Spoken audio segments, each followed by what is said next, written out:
Hi there, welcome back. Now what we're going to do is we're going to start working on some basic fundamental theory that's going to lead into the major and minor scales. Now I'm not going to go into incredible detail with these because that alone is a course in itself. But I want you to understand the basic premise of what the scale is and how the scale works. So the first thing we're going to do is we're going to talk about the major scale again. We had just kind of discussed the chromatic scale and all the notes. Well, a diatonic scale is a 7-note scale. And we generally refer to that scale as a major scale, the do, re, mi, fa, sol, la, ti, do scale. So what we're doing is we're taking 7 notes out of that chromatic and we're creating a scale with it. But there are specifics to it, and that's what I want to explain to you.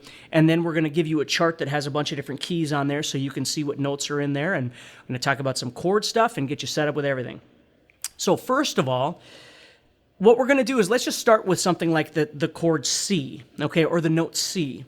And the reason I'm going to do this is because if you've ever played piano or you know anything about music theory, the key of C is the only key that doesn't have any sharps and flats. And so I'm going to start talking about it from there and make this nice and easy.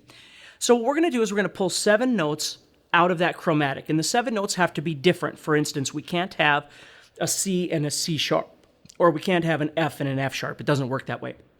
So we're just going to simply pull out a C, D, E, F, G, A, and B. And then it would start all over on C. That would be the next octave, and it would just keep going. But those are our 7 notes, C, D, E, F, G, A, and B. Now, what we want to do is talk a little bit before we get going here about distance or intervals, we call it. So, for instance, if you were going to move from the note C to the note D, for instance, on the guitar, C to D, it's 2 frets, right? It's a 2-fret difference. We call that a whole step because C to C sharp would be a half step. C sharp to D then would be a whole step. So the distance in this scale from C to D is what we call a whole step.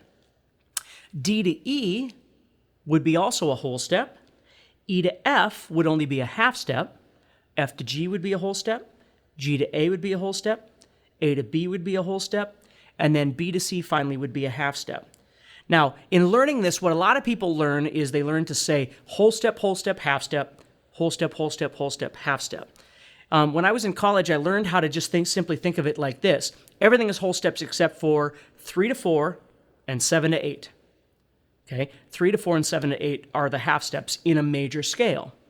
So if I think about this now, and I'm going to show you how to play this as well, and then I'm going to show you how to move it around, but the notes of the C major scale, when we talk about a major scale, are C, D, E, F, G, A, B, C. Those are the notes.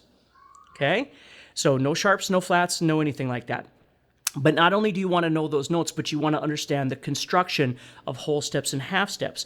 It's because of where those whole steps and half steps are that make the scale sound major, or do, re, mi, fa, sol, la, ti, do. So for instance, we wouldn't want half steps between 1 and 2 or 5 and 6 or something like that. We need to have them between the 3rd and 4th and the 7th and 8th or 7th and 1st tones, 8 being the same as 1. So let me show you how we're going to learn how to play this. We're going to go to the 8th fret of the 6th string, which is C, and we're going to apply a scale to that, and I'm going to show you how the notes work. So on the 6th string, we're going to play 8, 10, 12, which is C, D, E. We refer to this as a spread fingering. Okay? My first finger's on 8, my middle finger's on 10, my pinky's on 12. Spread fingering. And the reason I'm learning how to do that is because I'm going to apply 3 notes to each of the strings to make this much more simpler to play, but more symmetrical as well, and you're going to see that. So I have C, D, E. The next string I have F, G, A, okay, which is the same shape. If you look there, I went 8, 10, 12, 8, 10, 12. So already I can see the symmetry with these 2 strings. Okay, so do, re, mi, fa, sol, la, C, D, E, F, G, A. Spread fingering using first finger, middle finger, and pinky. Then I'm going to head to the 4th string, and there I'm going to go to the 9th fret instead of the 8th fret. So I have... And then if I go to my middle finger, on the 10th fret, that's C all over again. So you can kind of hear the major sound.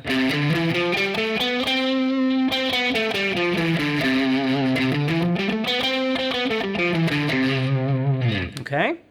Now, just like the pentatonics and everything else, I'd advise you to learn to play in alternate picking fashion But if it's not something you're interested in, you certainly could play it with down picking, but just always remember that you're going to be far more efficient if you can learn to alternate pick.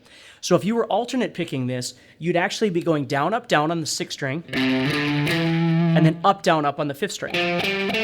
So you have down, up, up.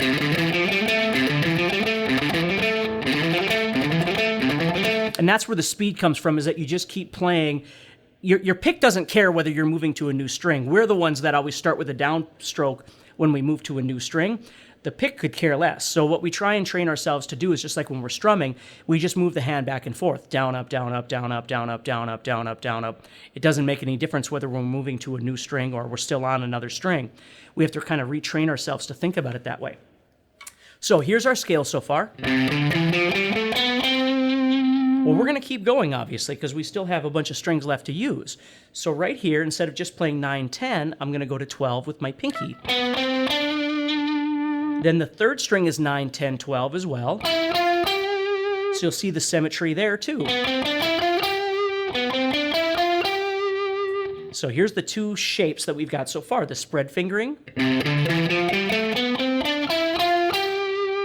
And then we've got these 2. Which is a 1, 2, 4, referring to my fingers, obviously.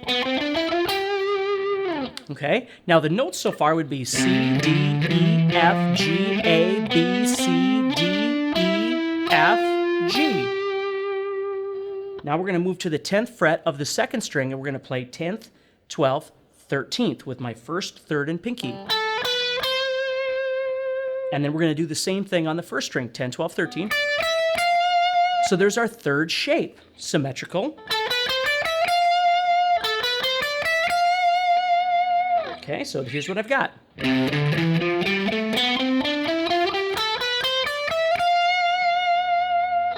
And you can hear do, re, mi, fa, sol, la, ti, do, re, mi, fa, sol, la, ti, do, re, mi, fa, and then we run out of strings. Okay, and of course we learn other positions of this as well. So that's where we start with, is learning, number 1, what a major scale is. A major scale is a series of half steps and whole steps arranged in a particular order. And that order is half steps between 3 and 4 and 7 and 8 or 7 and 1, depending on how you think of it. And the other ones are going to be whole steps. Okay? And then what I just showed you was I showed you what the shape is going to look like on the fretboard in the key of C. So C would be C, D, E, F, G, A, B. C, D, E, F, G, A, B, infinitely moving on, and how it looks on the fretboard.